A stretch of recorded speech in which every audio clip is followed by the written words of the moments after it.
America में 50%, भारत में 5 to 6% और बांग्लादेश में 3 to 4% लोग स्टॉक मार्केट में सरमायाकारी करते हैं। जिस मुल्क में जितने ज्यादा लोग तालीम याफ्ता होते हैं, वहाँ उतनी ही ज्यादा स्टॉक मार्केट में शमूलियत होती है। लेकिन पाकिस्तान में सिर्फ 1.5% लोग ही स्टॉक मार्केट में सरमायाकारी करते हैं। इसकी सबसे बड़ी और अहम वजह यह है कि हम तालीम के मामले में हमेशा पीछे रहे हैं। मिसाल के तौर पर जब दुनिया आईटी के शोबे में तरक्की कर चुकी थी, हम तब जाकर आईटी के कोर्सेज करवा रहे थे। इसी तरह आज भी कई लोगों को पता ही नहीं है कि पाकिस्तान स्टॉक एक्सचेंज में टेक्निकल और फंडामेंटल तज्जिए के कोर्सेज क्या होते हैं, और इन्हीं कोर्सेज की कमी की वजह से अक्सर सरमायाकार अपना पैसा स्टॉक मार्केट में खो बैठते हैं। इस मसले का हल PSMU लेकर आया है, टेक्निकल और फंडामेंटल एनालिसिस के कोर्सेज, रोजाना मुफ्त तालीम सिर्फ PSMU के YouTube चैनल पर।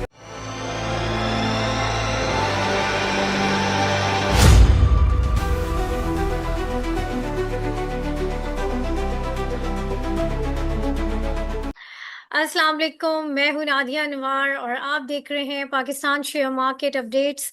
नाज़रीन, इस वक्त मार्केट की बात करें तो इस वक्त जो है आज जो है शुरुआत हुई हफ्ते की, और हमने देखा एक शदीद मंदी का जो है एक माहौल मार्केट में हमने आज ऑब्ज़र्व किया। इस वक्त बहुत सारी चीज़ें हैं, क्योंकि ऑब्वियसली हम इस वक्त जो है जंगी सूरत हाल में, क्योंकि इस वक्त जो है इस खत्ते में जो है ये जंग हो रही है, इसका तो इफ़ेक्ट है। लेकिन साथ ही साथ जो है ये भी हम देख रहे हैं कि जो एशियन मार्केट्स हैं वो इतनी ज़्यादा मुतासिर नहीं हो रही, ऑल्दो कि हो रही हैं, लेकिन जितना ज़्यादा इम्पैक्ट पाकिस्तान पे पड़ता है, हम उस तरह से वो इम्पैक्ट जो है उन मार्केट्स में नहीं ऑब्ज़र्व कर रहे होते हैं। इसके हवाले से भी हम बात करेंगे, और जो है साथ ही साथ नाज़रीन हम बात करेंगे कि इस वक्त क्या जो है इस वक्त सूरत हाल है, क्योंकि इस वक्त जो अगर हम ऑयल की बात करें तो ऑयल इस वक्त बहुत ज़्यादा अपने पीक हाई पर है। वो एक बड़ी अलार्मिंग सिचुएशन है। प्लस जो हमारे अपने अंदरूनी मामलात हैं उसमें भी जो है बड़ी जो सिचुएशन है वो बड़ी टेंस है। वो ये कि IMF के साथ अभी फ़िलहाल हमारा मुआहदा डिले हो चुका है, और इसके साथ ही साथ जो है कुछ पेमेंट्स हैं, जो UAE की पेमेंट्स जो है हम पे पेंडिंग पड़ी हुई है, कुछ यूरोपियन पेमेंट्स हैं जो कि इस वक्त हमें करनी है। क्या स्ट्रेटजी इस वक्त हुकूमत करेगी, और जो है ज़ाहिर है ऑयल प्राइसेस के हवाले से तो एक अलार्मिंग सिचुएशन चल ही रही है। ये सारी बातों के ऊपर हम बात करेंगे और जानेंगे फर्दर, और इसके अलावा जो है कुछ रिजल्ट्स आए थे आज, उनके ऊपर भी बात करेंगे। कुछ स्क्रिप्ट्स हैं उनकी जो है आज मतलब आज डिविडेंड भी एक्स हुए हैं इसी वीक, और भी मज़ीद बहुत सारे स्क्रिप्ट्स हैं जिनके डिविडेंड एक्स होने वाले हैं, तो उसके हवाले से भी हम बात करेंगे। और ये सारी बातें करने के लिए हमारे साथ मौजूद हैं अमीन अब्दुल गफ़ार साहब जी हैं, और जो है उनको हम वेलकम करेंगे। उनको वेलकम करने से पहले आप लोगों से मैं ये ज़रूर रिक्वेस्ट करूँगी कि आप लोग जो है मेरे प्रोग्राम्स को ज़्यादा से ज़्यादा लाइक किया करें, साथ ही साथ मेरे चैनल को भी सब्सक्राइब करें, साथ में बेल आइकन को भी हिट करें, और इसके अलावा आपने इसको शेयर करना है सबके साथ, ताकि लोगों को इन्वेस्टमेंट की और फाइनेंशियल मार्केट की अवेयरनेस हो। तो चलिए जी, चलते हैं अपने गेस्ट की तरफ और उन्हें वेलकम करते हैं। अस्सलाम वालेकुम सर। वालेकुम सलाम। जी कैसे हैं अमीन भाई, आप खैरियत से हैं? अल्लाह का शुक्र, खैरियत। जी। अमीन भाई, मुझे ज़रा ये बताइए कि इस वक़्त आज हमने शदीद एक मंदी देखी, जो है आज हफ़्ता खुला है और मंदी हमने देखी। ऑयल प्राइसेस बहुत ज़्यादा हाई है, और हमने ये चीज़ देखी कि ये कहा जा रहा है कि ऑयल बढ़ेगा, ठीक है, और बाकी चीज़ों के लिए अच्छी बात नहीं है, इन्फ्लेशन बढ़ेगा। लेकिन ये जो हमारी ऑयल कंपनीज़ हैं, जो ऑयल सेक्टर है, इसके लिए ये बहरहाल बेनिफिशियल रहेगा। लेकिन आज हमने देखा कि जो है इस सेक्टर में भी जो है काफ़ी सेलिंग था, ऑल ओवर ही मार्केट में सेलिंग था, लेकिन इस सेक्टर में भी काफ़ी सेलिंग प्रेशर था। और इस वक्त जो है जो मार्केट का जो वो इंडेक्स लेवल है वो भी काफ़ी जो है वो 150 का भी ब्रेक हो चुका है। तो अब मुझे बताइए क्या सिनेरियो है, ज़रा सा बताएं क्यों जो है ये सेक्टर इस वक्त जो है वो सेलिंग कर रहा है, जबकि प्राइस तो बहुत ज़्यादा है ऑयल की। देखें, जो ऑयल के प्राइस है इंटरनेशनल मार्केट में बढ़ रहे हैं, तो इससे हम्म। हमारी इकोनॉमी को बहुत बड़ा नुकसान होता है, क्योंकि हमारे पास रिजर्व तो डॉलर के अंदर बहुत कम है। अगर राइट। हम ऑयल बाइंग कर लेंगे तो और मजीद कम हो जाएंगे। और इस वक्त ये बात की गवर्नमेंट हुकूमत पाकिस्तान ये कह रही है कि पेट्रोल पे हम 75 रुपये की सब्सिडी दे रहे हैं, और डीजल के ऊपर 45 रुपए की दे रहे हैं। हाँ। ये तकरीबन 21 अरब रुपए गवर्नमेंट अपनी जेब से दे रही है, तो ये गवर्नमेंट के लिए एक बहुत बड़ा लॉस है। और कह रहे हैं कि एक फंड भी बना लिया 27 अरब का, एक मंथ के लिए, कि 27 अरब के करीब गवर्नमेंट पाकिस्तान को पेट्रोलियम प्राइस में लॉस होगा। तो हम्म। इसकी वजह से भी एक ट्रेंडिंग है। दूसरी बात ये कि जो आज इंडेक्स था 1,50,000 का, जो इंडेक्स वो ब्रेक कर गया, ये भी बहुत बड़ा लॉस हो गया। और खास करके हमारी वो आइटम है जो पे आउट इनका अच्छा था। एक वक्त था कि नेशनल बैंक का जो डिविडेंड आया 35 रुपये, वो पूरी मार्केट को सक्सेस कर दिया, पूरी मार्केट को मूव कर दिया तेजी की तरफ। मगर उसके एक्स में आप देख रहे हैं कि बिल्कुल ही ऐसी बुरा हाल हो गया कि अगर डिविडेंड के लिए लोगों ने जो शेयर दिया, उसके प्राइस 100 रुपीज के करीब डाउन हो गए। अब ये कि आज जो एक सेलिंग भी एक बहुत बड़े ब्रोकर की तरफ से भी उसने अपने शेयर बेचे नेशनल बैंक के। अब वो एक्स में 35 रुपए कम में इसको पूरे मार्केट में मिल जाएंगे, क्योंकि 35 रुपए के जो शेयर है डिविडेंड है, उसमें 5.5 रुपए डिविडेंड 5.5 रुपए टैक्स लगता है। तो वो हम्म। जब एक्स होता है तो पूरा पूरा 35 रुपीज लेस हो जाता है। और जब बाजार की पोजीशन डाउन हो, मार्केट का डाउन की तरफ हो, तो आपको तो इसमें तकरीबन समझ लो कि 50 रुपए करीब डाउन में आपको शेयर मिल जाते हैं। तो ये एक बहुत बड़ा इनको बेनिफिट है कि हम्म। हमारा ये जी जी, आ रही है।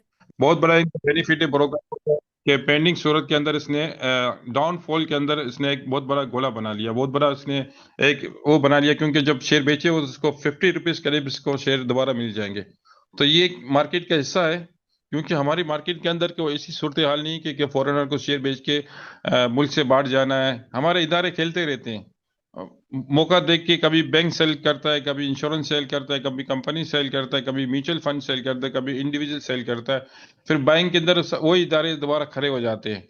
तो ये एक, जब बैड न्यूज आती है, उससे एक इदारा बेच रहा होता है, दूसरा ले रहा होता है, वो कम रेट में मिलता है, फिर उसको इसी तरह ये कम रेट, डाउन रेट ज्यादा, फिर सेल, ये आपस में खेलते रहते हैं। इनकी कमीशनें बनती रहती है, इनका मार्केट का मूवमेंट भी चेंज होता रहता है, और मार्केट के अंदर हरकत भी रहती है, और गवर्नमेंट को रेवेन्यू भी मिलता है।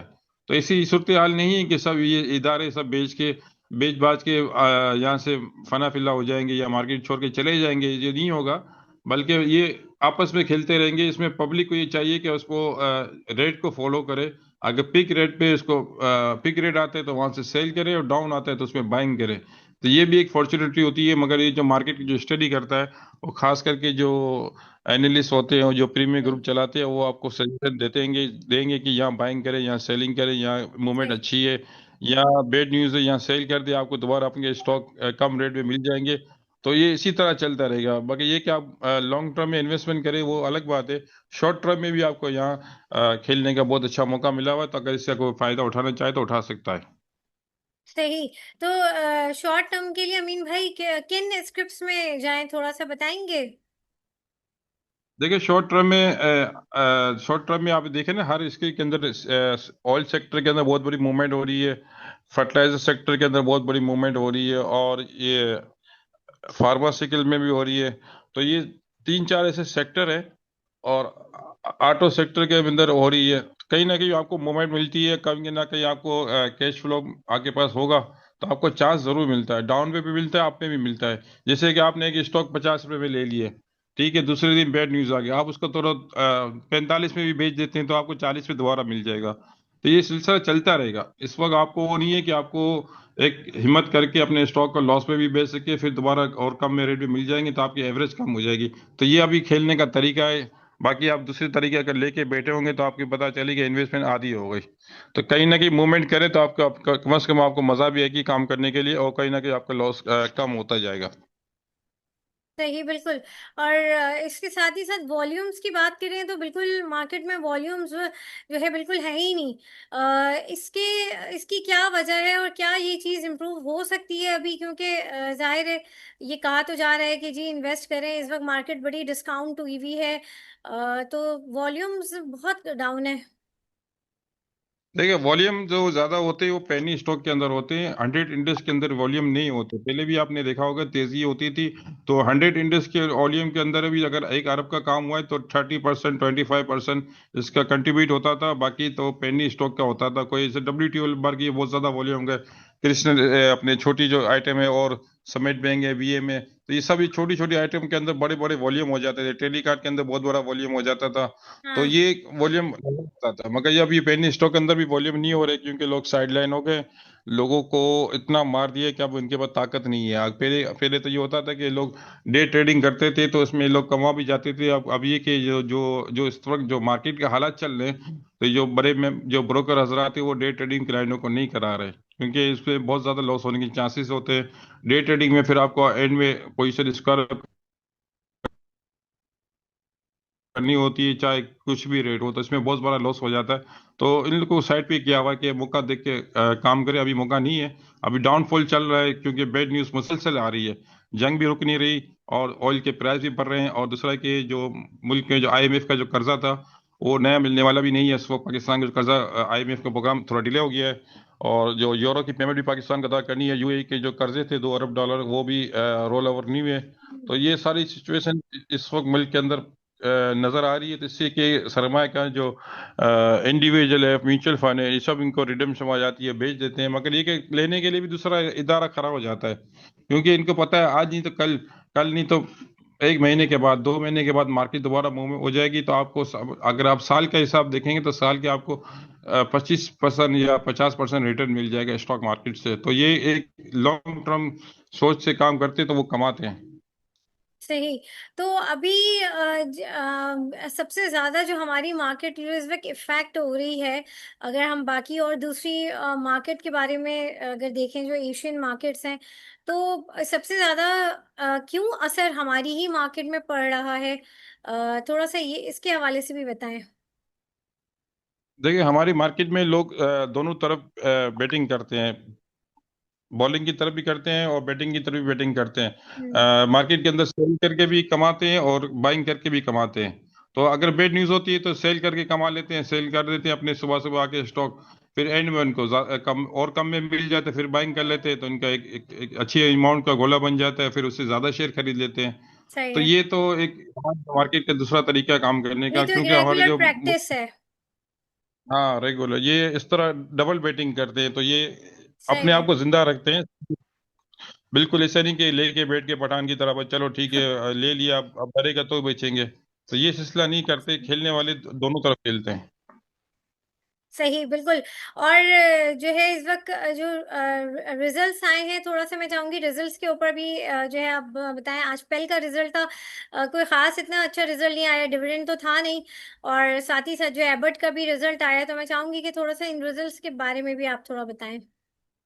देखिए, रिजल्ट तो इस वक्त जो अगर अच्छे भी आते हैं तो भी फिर वो उस शेयर के रेट कम ही हो जाते हैं, हम्म। क्योंकि मार्केट का जो सिनेरी चेंज हो गया है, मार्केट डाउन की तरफ चले गई। और वैसे भी हमारे मुल्क के अंदर ये बदनसीबी है कि अगर मार्केट खराब होती है तो रिजल्ट भी खराब हो जाते हैं, और अच्छी होती तो अच्छे हो जाते हैं। क्योंकि इससे कंपनी वाले भी इसको देखते हैं कि चलो यार डाउनफॉल चल रहा है। वैसे भी जो हाफ ईयरली जो रिजल्ट होता है वो, और जो क्वार्टर का जो रिजल्ट होता है अनऑडिट होता है, उससे ये फायदा उठा लेते हैं कंपनी वाले भी, क्योंकि अपने हम्म। स्टॉक दोबारा कम रेट पे बिक जाता है इनको। तो उनको पता है कि हमारी परफॉर्मेंस अच्छी है, मगर ये कि थोड़ा एक रिजल्ट की गेम कर जाते हैं, उसमें इनको थोड़े कम रेट में दोबारा शेयर मिल जाते, तो वो फायदा उठाते हैं मौके से। बाकी कोई ऐसी खराब खराब बात नहीं है। वही स्टॉक आप दोबारा महंगे लेंगे। मैंने देखा था, एक वक्त था कि फौजी फर्टिलाइजर के जो शेयर थे वो कोई लेता नहीं था, और 80-90 रुपए में मनों के हिसाब से मिल लेते, टनों के हिसाब से मिल लेते। वही शेयर फिर 600 पे काम ट्रेड करना शुरू हो गया। कंपनी तो वही है, मगर कि टाइम की गेम है।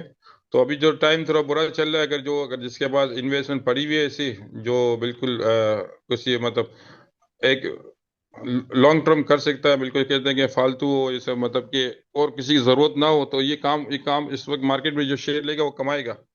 बाकी अगर आपकी जरूरत की चीजें तो आप अगर काम करोगे तो फिर आपको लॉस होगा, क्योंकि फिर अभी जंग मजीद हो गई या मजीद थोड़े हालात और खराब हो गए, तो फिर आपको बेचोगे तो आपको लॉस होगा।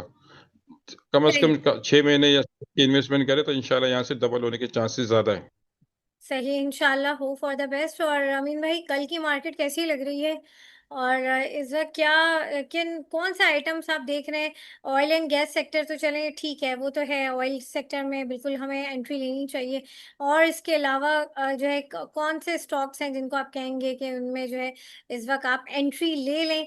बहुत डिस्काउंट है आगे इसमें जो है क्योंकि मेरी आज बात हो रही थी, कोई एनालिस्ट है वो भी यही कह रहे थे इस वक़्त मार्केट में सेल लगी हुई है। जैसे हमारे यहाँ बाज़ार में सेल लगी हुई होती है, इस वक़्त 30% की फ्लैट सेल है, तो इसका जो है फ़ायदा उठाएँ, क्या कहेंगे?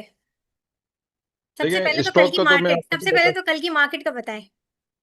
हाँ, कल की मार्केट मुझे लग रहा है कि शॉर्ट टर्म में मार्केट कवर हो सकती है, क्योंकि मार्केट ने बहुत ज़्यादा मूवमेंट कर लिया था, क्योंकि इंटरनेशनल मार्केट भी अच्छी थी और हमारी जो एक नेशनल बैंक का जो रिजल्ट था इसका, नेशनल बैंक का जो आखिरी दिन था उसका लोगों ने, एक बड़े ब्रोकर ने सेल किया है, क्योंकि वो एक्स पे उठाएगा इसको, शेयर को, सही, उसका उसमें कम से कम 10 से 15 रुपये उसको मिल जाएंगे, तो इसने फायदा उठाया वक्त का। और अगर वो बाइंग पे आ जाता है तो फिर आपको देखेंगे मार्केट के अंदर पूरी हर स्क्रीन के अंदर बाइंग आ जाएगी। मगर ये सेलेक्टिव स्टॉक इस वक्त नहीं कह सकते, मगर ये कि शॉर्ट टर्म मार्केट 4 से 5% कवर करेगी। अगर जिन लोगों ने डीप में लिया उनको एक मौका मिलेगा प्रॉफिट का, तो वो वहां से प्रॉफिट कर सकते हैं। सही, सही, बिल्कुल। और इस वक़्त ये बताएँ स्ट्रिप्स के बारे में बताएँ, क्या इस वक़्त लेना चाहिए? इस वक़्त ये जो 30% सेल लगी हुई है, इस पे क्या खरीदना चाहिए बताएँ? नहीं, इस वक्त तो आप वो आइटम देखें जो साल में 4 डिविडेंड देती है, वो आइटम लेके, एंग्रो होल्डिंग है, लकी है, और अपने फौजी फर्टिलाइजर है, हबीब बैंक है, नेशनल बैंक है। सही। नेशनल बैंक भी कोई छोटे नेशनल बैंक आइटम तो में खैर छोड़ बताएँ ना, कोई छोटे आइटम में बताएँ, बहुत सारे तो अफ़ोर्ड नहीं कर सकते ना ये वाले बड़े शेयर, वैसे तो ऑल्दो अच्छे हैं ये बिल्कुल। छोटे आइटम का बताने का मसला ये है कि छोटे आइटम जो चलाता था वो दुबई में बैठा हुआ है, दुबई की फ्लाइट बंद हो गई है। अब मसला ये हो गया, अब आप समझ जाओ कि जो छोटे छोटी स्क्रिप्ट को जो चलाने वाले बेचारे वो ड्राइवर फंस गए हैं दुबई के अंदर। अच्छा, नहीं चलें सही है। बहुत शुक्रिया अमीन भाई। और जो है नाज़रीन यहाँ पर लूँगी मैं इजाज़त और जो है इंशाल्लाह आप लोगों से फिर मुलाकात होगी, तब तक के लिए अल्लाह हाफ़िज़।